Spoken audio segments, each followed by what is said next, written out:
Hello friends. आज जो अपनी सीरीज चल रही है the temple tiger and more man eaters of Kumaon, उसका अगला चैप्टर है द चुका मैन ईटर। तो कॉर्बेट बताते हैं कि चुका एक बहुत ही छोटा सा गांव है जो कि लद्या वैली में है और मुश्किल से 10 जुते हुए खेत वाला गांव था। और आपने एक स्टोरी पहले सुनी होगी, ठाक मैन ईटर, मेरे चैनल पे भी है। तो ठाक और चुका के बीच में करीब 3 मील का ही फासला है और करीब 3000 फीट का एलिवेशन पे था ठाक। ये नीचाई पे है चुका।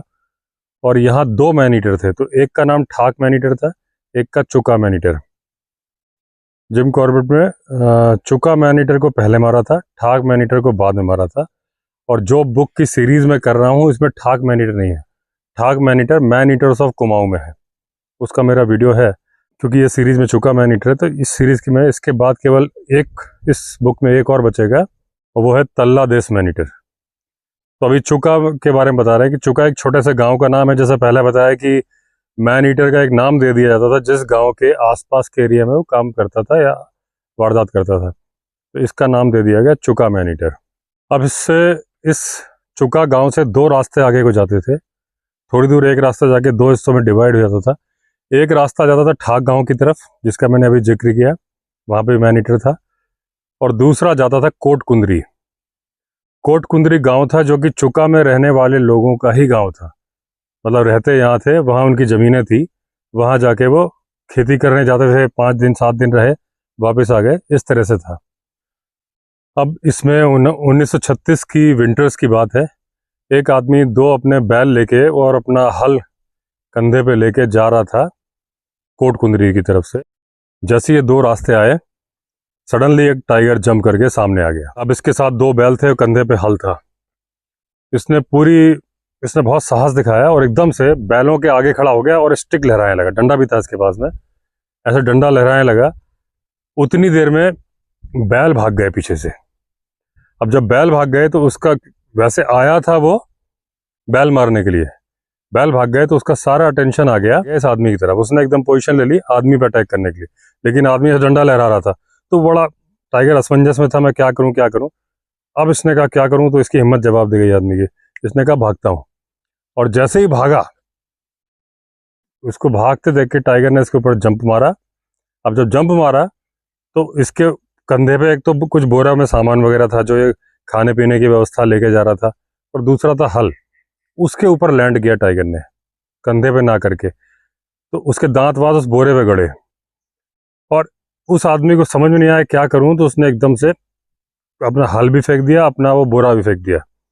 तो टाइगर गिरा और उसके ऐसे उसने कंधे के ऊपर से नाखून उसके पूरे यहाँ से यहाँ तक उसका हाथ फटता हुआ चला गया और आदमी भाग गया, चिल्लाता गया। टाइगर भी घबरा गया, पीछा नहीं किया उसने। ये गांव पहुंचा, तब तक बाकी लोग मदद करने के लिए आए, देखा तो उसके हाथ से ऐसा खून बह रहा है और बाकी कोई ऐसी गंभीर चोट नहीं आई है। अब यहाँ पे मैं एक बात बता दूँ इस जगह पे रोक के, कि अक्सर मैं अपने वीडियो में जैसे ट्रैकिंग पे जाता हूँ, या अभी पनार वाले मैंने बताया था कि मुझे फील हुआ कि लेपर्ड आ गया है बगल में, तो मैंने अपने रूम से डंडा निकाल लिया। कई लोग बोलते हैं डंडा क्या, मतलब उनको बड़ा अजीब सा लगता है कि लेपर्ड से डंडे से बात कर रहे हैं, डंडा क्या करेगा। देखिए मैं आपको बता दूं, क्योंकि मुझे बहुत आइडिया है जंगल का।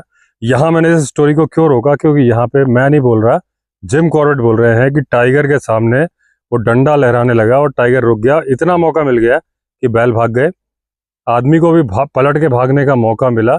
जब उसने पीठ दिखाई तब टाइगर कूदा। ये मैंने जिम कॉर्बेट बोल रहे हैं। तो यहाँ पे आप हमेशा ध्यान रखो, अगर आप जंगल में जा रहे हो, आपके अंदर साहस है, करेज है, तब तो डंडा भी काम कर जाएगा। करेज नहीं है तो बंदूक भी किसी काम की नहीं है। अगर टाइगर आपकी तरफ भागते हुए आ रहा, आप ऐसा कांपते हो, ऐसे ऐसे करके निशाना मार रहे हो, क्या बंदूक की गोली लगेगी? आपसे ट्रिगर भी नहीं दबेगा, और दबेगा तो पक्का कहीं ना कहीं और लगेगा, आपको भी ले जाएगा, आपकी बंदूक को भी ले जाएगा वो। तो बंदूक भी तभी काम आती है जब आपके पास साहस हो, और डंडा भी साहस में पूरी तरह से काम करता है। मैं बिल्कुल जो भी बात बोलता हूँ फैक्ट्स के आधार पर बोलता हूँ। ये कॉर्बेट ने अभी अपनी बुक में बोला टाइगर के सामने एक लेपर्ड का एग्जांपल अगर आपको देखना हो तो आप, मैं अपने चैनल पे क्यों नहीं दिखा रहा, कहीं कॉपीराइट ना आ जाए। एक क्लिपिंग है मुंबई के आसपास की, जहाँ पे एक लेडी थी, आंटी जी थी, वो अपने घर के बाहर निकली, बाहर बैठी, तो लेपर्ड पहले से वेट कर रहा था। धीरे धीरे आके, सीसीटीवी में रिकॉर्ड हुआ, धीरे धीरे उन पर अटैक करता है। वो गिर जाती है, उनको नहीं पता किसने अटैक किया, लेकिन जो उनकी स्टिक थी जिसको वो लेके आई थी, वो ऐसे ऐसे से उन्हें हवा में लहरा के मारना शुरू कर दिया। और अगर आप स्लो मोशन में देखोगे, एक स्टिक उसके लेपर्ड के सिर पे लगी, लगते ही वो दीवार फांद के भाग गया। बाकी लोग जब तक मदद के लिए आए, बहुत देर 4-5 सेकंड बाद आए, लेपर्ड भाग चुका था।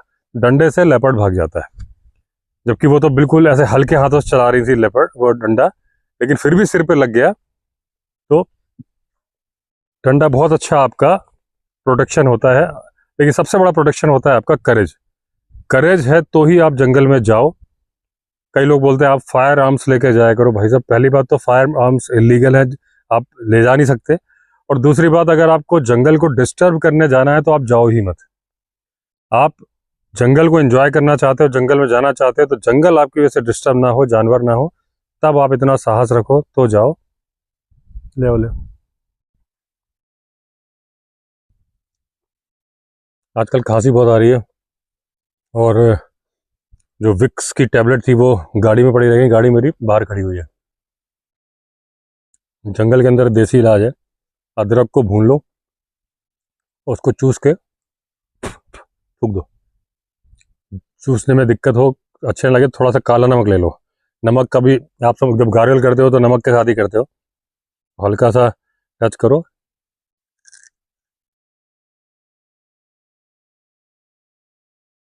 तो अगर आप जंगल को डिस्टर्ब करने जा रहे हो तो जंगल जाओ ही मत। जंगल एंजॉय करने का शौक है तो अगर आपके ऊपर थोड़ा सा खतरा है तो आप वो अपने एंड पे लो, जानवर के एंड पे नहीं। अब आपको लगे वाह भाई, ऐसा भी क्या जंगल एंजॉय करना है कि जहाँ अपने ऊपर खतरा हो।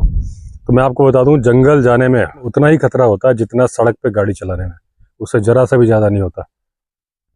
आप सड़क पे गाड़ी चलाते हो तो क्या आप 100% सेफ होते हो? नहीं। आप अपनी गलती नहीं भी करोगे, दूसरा सामने वाला गलती कर देगा तो आपकी गाड़ी ठोक देगा। हाईवे पे कितने एक्सीडेंट होते हैं, वो सारे अपने आप को सेफ समझ के गाड़ी चला रहे होते हैं। कई बार दूसरी गाड़ी लेन छोड़ के आ जाती है एक्सप्रेस वे पे, आपकी गाड़ी में टकरा जाती है। कभी टायर फट जाता है जो आपके बस में नहीं होता। यहाँ तक ऐसे केस भी होते हैं कि चलती हुई दूसरी लोडेड गाड़ी दूसरी गाड़ी पे पलट जाती है। बस जंगल भी उतना ही सेफ है। अगर मैनीटर नहीं है तो, मैनीटर है तो उस जंगल में जाना सुसाइड करने के बराबर है, उसमें जाना ही नहीं है। जहाँ मैनीटर नहीं है वहाँ का जानवर, अगर आपकी बॉडी लैंग्वेज ठीक है, आप साहस रखते हो, तो आप पे कभी अटैक नहीं करेगा। सामने आ भी जाएगा तो आप बच के निकल आओगे, वो अपने रास्ते जाएगा। आपको टेक्निक्स आनी चाहिए। तो यहाँ पे लंबी बात खिंच गई। मैंने सिर्फ ये बताया कि जब मैं बोलता हूँ कि डंडा कारगर है तो डंडा बहुत कारगर है। आपने देख लिया, टाइगर पे भी कारगर था जिम कॉर्बेट के केस में। लेपर्ड का कारगर, आप वो वीडियो सर्च कर लेना, लेपर्ड डंडे से, वो भी छोटी सी स्टिक से कैसे भागा था। अब इसके बाद दूसरा किस्सा क्या हुआ कि 2 आदमी आ रहे थे टनकपुर से, वो अपना सामान लेके आ रहे थे। तो एक आदमी ने अपने कंधे और पीठ पे गुड़ का बोरा लादा हुआ था, दूसरे ने भी कुछ लादा हुआ था। तो 50 मीटर दूर से टाइगर ऐसा क्रॉस हुआ। जब टाइगर क्रॉस हुआ तो ये लोग रुक गए, वो काफ़ी देर रुके रहे। इन्होंने कहा टाइगर को एक बार निकल जाने दो। अब इनको लगा टाइगर दूर निकल गया होगा, तब ये जोर जोर से आवाज़ करते हुए हा हा हा हू करते हुए निकलने लगे। टाइगर भी बड़ा शाना था, पहले से छुप के वेट कर रहा था। और जैसे ही पहला बंदा जिसने गुड़ लादा हुआ सामने आया, वो छलांग मार के कूद गया। अब जो उसने गुड़ का बोरा था सिर पे भी रखा था और पीछे को भी कंधे पे भी आ रहा था, वो ऐसे लैंड हुआ टाइगर, दांत वगैरह सिर्फ गुड़ के बोरे पे ही लगे, उसको बिल्कुल भी नहीं। उसने गुड़ का बोरा पलट दिया, टाइगर भी साथ में गिरा, ये भागे दोनों। टाइगर भी चकरा गया, क्या करूं। तो देखा तो इसको जरा सी खरोच भी नहीं आई थी आदमी को। अब जिम कॉर्बेट बोलते हैं मजाक में कि टाइगर ने पता नहीं क्या किया होगा उस हल्का और गुड़ के बोरे का, लेकिन इतना वो समझ गया टाइगर आगे के लिए कि भैया अब आगे किसी के सिर पे और कंधे पे अगर कोई बोझ है, उस आदमी को मैंने नहीं सेलेक्ट करना। मैंने वही आदमी पकड़ना है जो अकेला जा रहा हो, जिसके आसपास कुछ ना हो, क्योंकि 2-2 बार उसके साथ धोखा हो गया। अब जो ठाक गांव था वो चुका से 3000 फीट की ज़्यादा ऊंचाई पे था। और जब चांद राजा थे, गोरखाओं के आने के पहले जो चांद राजा थे, उन्होंने ठाक गांव दिया था एज ए गिफ्ट जो यहाँ के मूल निवासी है, और उनको साथ में जिम्मेदारी दी थी पूर्णागिरी मंदिर की देखभाल की, पुश्तैनी, कि भाई उनके बच्चे आगे आगे आते जाएंगे। और ये साथ में ज़मीन दी थी कि उनको खेती बाड़ी और इस तरह से करके खाने पीने की दिक्कत ना हो। तो खेती बाड़ी और जो मंदिर का चढ़ावा था उससे वो काफ़ी रिच हो गए। उन्होंने बड़े काफ़ी अच्छे अच्छे घर बनाए और काफ़ी पशुधन मतलब जानवर इकट्ठे कर लिए अपने आजीविका के लिए। अब जून 1937 की बात है, 7 आदमी जानवर चराने के लिए गांव से बाहर आए। ठाक गांव से करीब 200 गज दूर की बात है। गाय चर रही थी। थोड़ी देर बाद उन लोगों ने देखा कि कुछ गाय जंगल में जो घुसी हुई थी बाहर को भाग रही है। तो एक लड़का था 14-15 साल का, उसको उन्होंने बोला, भाई देख, हाँक दे अंदर, बाहर क्यों आ रही है मैदान में, अंदर खाने का सब सामान है, हरियाली है। वो लड़का चला गया, बाकी वो आदमी सो गए। थोड़ी देर बाद उन्होंने देखा फिर भगदड़ सी मच रही है। तो एक और बच्चा था, उन्होंने कहा, भाई देखो क्या चक्कर है। इनको ये याद नहीं रहा कि पहले एक बच्चा भेजा है। वो भी गया, फिर ये अपने बातें करते रहे, आराम से लेटे रहे। थोड़ी देर बाद देखा कि फिर भगदड़ मच रही है और एक काकड़ चिल्ला रहा है, जंगल से कॉल कर रहा है। ये अलर्ट हो गए, तो देखा जो गाय भाग के आ रही है वापस जंगल से, सबसे पीछे वाली गाय के ऊपर एक टाइगर कूदा, खींच के ले गया इनके सामने के सामने। अब इन लोगों के चिल्लाने की आवाज़ और गायों की जो घंटियों की आवाज़ है, 200 गज की दूरी पे ही गांव था, सबका ध्यान हो गया, तो गांव वाले भाग के आए, अच्छी खासी भीड़ जमा हो गई।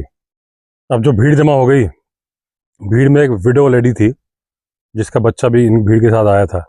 और जब उसने सुना कि भीड़ उसके बच्चे को नाम लेके ही जंगल के बाहर खड़ी होकर पुकार रही है, तो उसे पता चला कि उसका बच्चा गायब है। वो फट से अकेले ही जंगल के अंदर भाग के चली गई अपने बेटे को ढूंढने। तब तक में जो पहला बच्चा जो उन्होंने 10 बजे भेजा था, उसके माता पिता आए। उन्होंने पूछा, मेरा बच्चा कहाँ है। तब इन लोगों को 7 आदमियों को याद आया कि भाई इसको सुबह तो जानवर देखने भेजा था और ये लोग सो गए थे। तब इनको मालूम चला कि दूसरा बच्चा भी गायब है। अब ये जो सारे लोग, जो भीड़ थी, जो वो औरत अंदर भागी, उसके पीछे पीछे चले, और उस दूसरे बच्चे के माँ बाप भी। तो सारे लोग चिल्लाते हुए अंदर गए, तो अंदर जाके एक जगह देखा, झाड़ी में जो वो विडो औरत थी उसका बच्चा मरा पड़ा है, पास में ही एक बछड़ा भी मरा पड़ा है। और तब तक मैं दूसरी झाड़ी में देखा तो माँ बाप ने कि उनका बेटा मरा पड़ा, मतलब दोनों बच्चों की लाशें और एक बछड़े की लाशें इनको वहाँ मिल गई। अब हुआ ये होगा, कॉर्बेट बोलते हैं, कि 10 बजे जब गाय अंदर गई तो टाइगर जंगल से बैठा बैठा देख रहा होगा, और उसके बाद में एक बछड़ा गलती से जंगल के अंदर चला गया होगा और उसको टाइगर ने जंप मार के पकड़ लिया होगा। लड़का भी क्योंकि अपने जानवर संभाल रहा था, पीछे पीछे चला गया होगा, उसकी ड्यूटी लगाई गई थी, लोगों ने ड्यूटी लगाई थी ध्यान रखना। और वहाँ पे या तो वो ढूंढता है, जैसे भी हो बछड़े के पास गया तो टाइगर ने उसको भी मार दिया। अब सुबह 10 बजे के बाद 4 बजे जब काकड़ ने आवाज़ दी, तो इन लोगों को लगा कि इनकी गाय कुछ अंदर घुस गई है। तो इन्होंने दूसरे लड़के को भेजा कि देखो वहाँ पे भगदड़ सी हो रही, क्या है, काकड़ बोल रहा है। तो वो गया, तो अंदर जब गया होगा तो जंगल के एकदम नज़दीक ही टाइगर बैठा था, जहाँ उसने बछड़ा और दूसरा लड़का मारे थे, इसको भी पकड़ के मार दिया। जब इसको मारा तो गायों ने अटैक कर दिया टाइगर के ऊपर, और अटैक करने के बाद गाय जब वापस हिम्मत टूटी, भागी, तो जो सबसे पीछे वाली गाय थी, बदला लेने के लिए टाइगर ने उसको मारा, और उसको मारते हुए उन 7 आदमियों ने देखा। अब इसमें कॉर्बेट बताते हैं कि उस बच्चे को मारते हुए जानवरों ने देख लिया, और उनका जानवरों की आदत होती है अपने मालिक की रक्षा करते हैं, गाय हो चाहे भैंस हो। तो जानवर अपने उसको बच्चे को, आदमी के बच्चे को छुड़ाने के लिए भागी होंगी, और टाइगर ने उनमें से ये पीछा किया और एक को मार दिया। तो इसमें कॉर्बेट बोलते हैं कि वो टाइगर ने जो ये लास्ट पकड़ में आया उसको मार के ही अपना बदला पूरा कर लिया। एक केस वो बताते हैं जहाँ 5 भैंसों ने, 5 में से एक भैंस को टाइगर ने मार दिया। 4 बदला लेने के लिए गई उससे लड़ने, और उसने, टाइगर ने चारों को मारा गुस्से में, एक एक करके सबको मारा, और खुद भी बुरी तरह घायल हो गया। इतना घायल हो गया कि जब वो जंगल में गया तो उसका खून गिरते हुए पूरा लाइन लगी हुई थी, खून की धार थी, इतना घायल हो गया था। अब एक ही दिन में 2-2 आदमियों का हत्या कर दी थी टाइगर ने, और शायद उसका पहला ही शिकार था। और उसके पहले शिकार में टाइगर तो जानवर का शिकार करते हुए डिस्टर्ब हुआ था और उसने मारा था। तो इस तरह से वो मैन ईटर बना, और इसकी गूंज पहुंची नैनीताल और अल्मोड़ा में। वहाँ काफ़ी शोर शराबा हुआ, विरोध हुआ, और डिस्ट्रिक्ट एडमिनिस्ट्रेशन की तरफ से एफर्ट किए जाने लगे टाइगर को मारने के। फॉरेस्ट वाले ऑफिसर्स और कई लोगों ने मचान बना के बैठे और कई अटेम्प्ट किए, 2 बार गोली भी मारी, एक बार गोली लगी भी, शायद वो हिरण मारने वाली बंदूक से, लेकिन टाइगर को कोई फ़र्क नहीं पड़ा और उसने अपनी वारदात जारी रखी। और अब की बार जो वारदात करी वो ठाक गांव के पास में करी। अब ठाक गांव के पास एक खेत था जिसमें से फसल काट ली गई थी, और 2 बच्चे 10 और 12 साल के, जो कि कई साल पहले अनाथ हो गए थे, अपने पशु चरा रहे थे और खेत के बीचों बीच बैठे हुए थे। अब सामने जो जंगल था उसके खेतों के आगे, वहां से टाइगर इन दोनों भाइयों को देख रहा था जो कि खेत के बीचों बीच में बैठे थे। वो खेत में नहीं आया, इनकी गायें चली गई जंगल की तरफ, तो इन दोनों भाइयों ने साथ साथ जाके डिसाइड किया कि उनको हाँक के इधर लाते हैं। जब उधर गए तो एक झाड़ी के पास से जो बड़ा भाई था, जो 12 साल का था, जो आगे आगे निकला, एकदम से टाइगर ने जंप किया, उसको उठा के ले गया। छोटा भाई तेजी से गांव भागते भागते गया और बुरी तरह से हाँफता हाँफता गांव के आदमियों के पैरों के पास गिर गया और बोल नहीं पा रहा था। धीरे धीरे धीरे जब पानी वानी पिलाया गया होगा, जब वो बोलने की कंडीशन में हुआ, तब उसने बताया कि बहुत एक बड़ा ऐसे लाल जानवर ने मेरे भाई को मारा और उठा के ले गया, क्योंकि उसने इसके पहले कभी टाइगर देखा नहीं था। तो उसने जो टाइगर का डिस्क्रिप्शन दिया वही था, एक बड़ा लाल जानवर। अब गांव वालों ने जमा होकर एक सर्च पार्टी ऑर्गेनाइज करी। उसमें सारे लोग बिना हथियार के जंगल के अंदर गए। सुअर गाद एक पहाड़ी नाला था उसके इलाके में, लेकिन क्योंकि अंधेरा हो रहा था, रात हो रही थी, तो उन लोगों ने डिसाइड किया कि आज हम वापस लौटते हैं, कल दोबारा सर्च करने आएंगे। अब जब अगले दिन गए तो इनको क्या मिला, एक जो बच्चा लाल टोपी पहने था वो, और उसके खून से सने हुए कपड़े, बस इतना ही मिला और कुछ नहीं मिला। तो ये चुका मैन ईटर का आखिरी शिकार था। अब कॉर्बेट बोलते हैं कि जो लोग कभी मैन ईटर टाइगर की टेरिटरी में नहीं रहे, वो शायद इसको इतना, इस साहस की कल्पना ही नहीं कर पाएंगे कि जहाँ बच्चे को ढूंढने उसकी माँ अकेली जंगल में चली जाती है, या जो बच्चे जो खेत में बैठ के गाय चरा रहे हैं, पशु किनारे गए तो बिना दूसरों को बुलाए अकेले ही हाँकने जंगल के किनारे तक चले जाते हैं, या उस बच्चे को ढूंढने शाम के टाइम पे बिना हथियारों के जो गांव वालों एक साथ भी जाते हैं। इस हिम्मत की कदर आप तभी करोगे जब आप जानते हो कि मैन ईटर टेरिटरी में कितना डर लगता है। तब आप समझोगे कि ये बहुत बड़ी बहादुरी की बात थी जो ये तीनों घटनाएं बता रहे हैं। मैं इसका थोड़ा सा एग्जाम्पल देता हूँ कि मैं तो जंगल में बचपन से रहा हूँ। National park Bandhavgarh national park, Panna national park, यहाँ मेरा बचपन। पन्ना नेशनल पार्क में मैंने पहली बार 9 साल की उम्र में अपने फादर के साथ टाइगर देखा जंगल में, पैर उतर के जहाँ गाय मारी थी टाइगर ने। मुझे आज भी पूरा वो याद है कि पेड़ के पीछे खड़ा था उसका बड़ा सा चेहरा। और बांधवगढ़ नेशनल पार्क में तो मैंने पता नहीं कितने टाइगर देखे, कितनी बार देखे, गिनती नहीं कुछ। जंगल की कॉल और सारी आवाज़ें मैं तब से पहचानता हूँ। यहाँ भी आप देख ही रहे हो, मेरा रिजॉर्ट जंगल के अंदर है। हर 15 दिन में आता हूँ, यहाँ रहता हूँ। अभी भी मैं जहाँ बैठा हूँ तो कोई भरोसा नहीं, यहाँ पे लेपर्ड बैठा हो सामने और ये मणिकूट पर्वत मेरे सामने है। फॉरेस्ट फॉलो के अकॉर्डिंग इसमें टाइगर घूम रहे हैं। सुबह से कॉल हो रही थी, कोई गारंटी नहीं कि टाइगर वहाँ से मुझे देख रहा हो। डिस्टेंस है केवल 400 मीटर। अभी ठाक विलेज में जिम कॉर्बेट ने बताया गाँव से 200 मीटर था जहाँ उसने वारदात की, ये 400 मीटर है। यहाँ मैनीटर नहीं है कोई। लेकिन मैं बता रहा हूँ कि दिन में इस वक्त मैं आराम से अपनी कहानी सुना रहा हूँ, कोई डर नहीं। आसपास से कभी कोई गांव वाला गाय चराते हुए निकल जाता है। पास में जोशी जी के घर है, उधर किचन में हरी मोहन है। इतने ही लोग हैं यहाँ पे।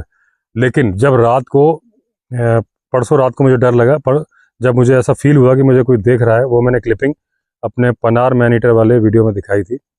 उसकी अगली रात को डर नहीं लगा, उसकी अगली भी नहीं लगा। ऐसा नहीं कि डर है तो मुझे रोज के लिए हो जाए कि मैं ये मैन ईटर की कहानियां सुना रहा हूँ तो मेरे दिमाग में रच बस गई हैं, ऐसा कुछ नहीं है। उस दिन भर मुझे लगा था, उसके बाद बिल्कुल नहीं लगा। मैं कल रात को भी 10 बजे तक बैठा हुआ था बाहर। तो जब आप जंगल को पहचानते हो उसके बावजूद हिम्मत, तो क्योंकि आपको पता है कि जंगल अकेले में कितना खतरनाक हो जाता है, ये तभी पता चलता है जब आप उस चीज़ को समझ रखते हो। अगर आप मैन ईटर फॉरेस्ट में कभी भी रहे हो, तब आपको पता चलेगा कि एक पत्ता भी खड़कता है ना तो आदमी अलर्ट होता है। तो ये कंडीशन होती है। उस कंडीशन में एक माँ अपने बेटे के प्यार में जंगल में घुस जाए, ये साहस है। एक बच्चे अपने जानवर को लेने चले जाए, उनको भी पता था मैन ईटर है वहां पे, तभी वो खेत के बीचों बीच में बैठे हुए थे।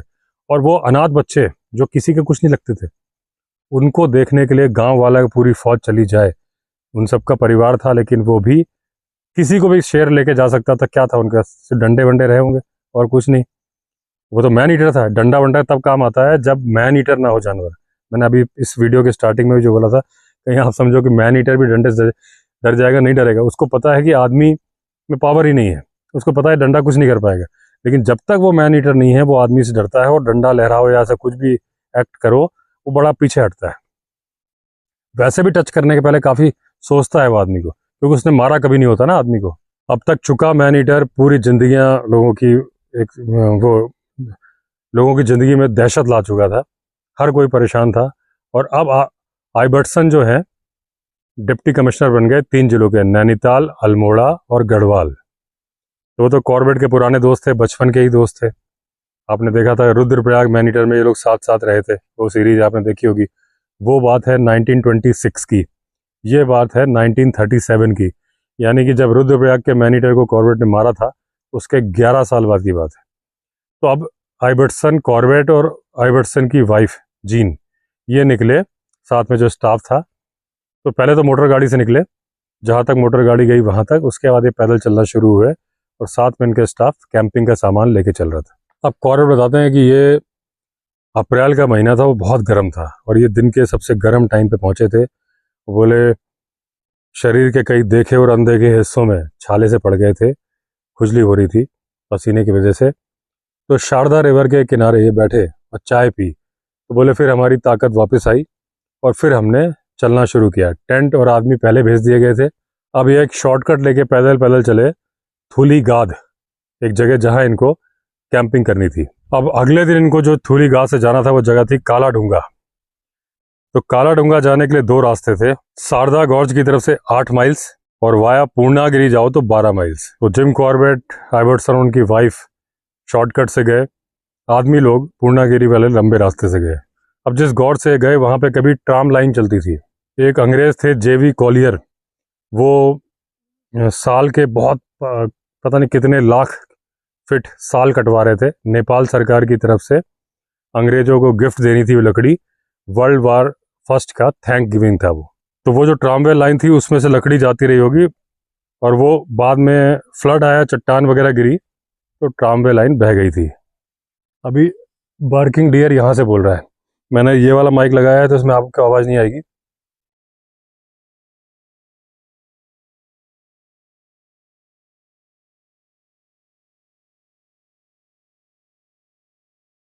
अभी चुप हो गया। तो बारिश में क्या था, वाइल्ड लाइफ ज़्यादातर उधर शिफ्ट हो जाती है, सामने धमांद एरिया है राजा जी नेशनल पार्क का। तो सारे डियर वगैरह ऊपर पहुंच जाते, तो उसके चक्कर में टाइगर, लेपर्ड भी। धीरे धीरे बारिश कम होती है तो वाइल्ड लाइफ वापस आ जाती है, क्योंकि ऊपर वाटर सोर्स सूख जाते हैं, नीचे होते हैं। जो बुक थी जिम कॉर्बेट की, the man eating leopard of Rudraprayag, जिससे मैंने सीरीज़ बनाई थी, ये मैंने बोला था कि जब मैं नेक्स्ट विजिट पे जंगली रिजॉर्ट जाऊंगा तो वहाँ पे जो अभी एक फ़िलहाल तो छोटी सी है, करते करते बड़ी हो जाएगी लाइब्रेरी, उसमें रख दूंगा। तो इन केस अगर आप आते हो और यहाँ आपको बुक पढ़ने का मन है, क्योंकि हर वक्त आदमी खरीद के, और ख़रीद तो ले लेकिन पढ़ने का टाइम नहीं होता एक्चुअली बिजी शेड्यूल में, लेकिन यहाँ आदमी फ्री होता है। जब आप यहाँ होगे तो करने के लिए कोई काम नहीं होता। तो मैं अभी जो टेम्परेरी जगह है हमारी डाइनिंग हॉल में, ये यहाँ पे इस बार अभी मैं अक्टूबर में रहूँगा काफ़ी दिन, तो यहाँ एक लकड़ी की शेल्फ टाइप के बनवा दूँगा। तो ये फ़िलहाल हमारी 5th बुक है वाइल्ड लाइफ की। यहाँ पे बड़ी जल्दी यहाँ पे आ जाएगी temple tiger and more man eaters of Kumaon, क्योंकि ख़त्म होने वाली है। उसके बाद नंबर शुरू होगा केनेथ एंडरसन।